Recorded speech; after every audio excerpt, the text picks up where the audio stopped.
Reski Aditya tolak tes DNA, pihak Weni menduga suami Citra Kirana ketakutan. Langkah Weni Aryani membuktikan bahwa anak yang ia lahirkan adalah buah cintanya dengan Reski Aditya rupanya terhambat karena adanya penolakan tes DNA. Weni Aryani menyebut kalau Reski Aditya dalam sidang gugatan perdata di Pengadilan Negeri Tangerang menolak melakukan tes DNA untuk membuktikan kalau anak tersebut adalah darah dagingnya. Karena adanya penolakan tes DNA, Weni Aryani melaporkan Reski Aditya ke Polres Metro Jakarta Selatan 18 Agustus 2021 atas kasus dugaan penelantaran anak.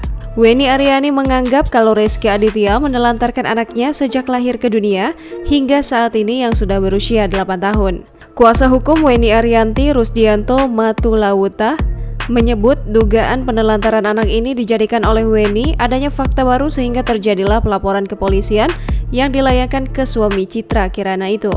Rusdianto mengatakan kalau pihak Weni sudah memberikan pilihan kepada Reski terhadap tes DNA, apakah ingin dilakukan sukarela melalui Pengadilan Negeri Tangerang atau adanya upaya paksa. Rusdianto tidak tahu apa alasan Reski tidak mau melakukan tes DNA. Selama ini Weni ngotot tes DNA untuk mengungkap kebenaran soal anaknya.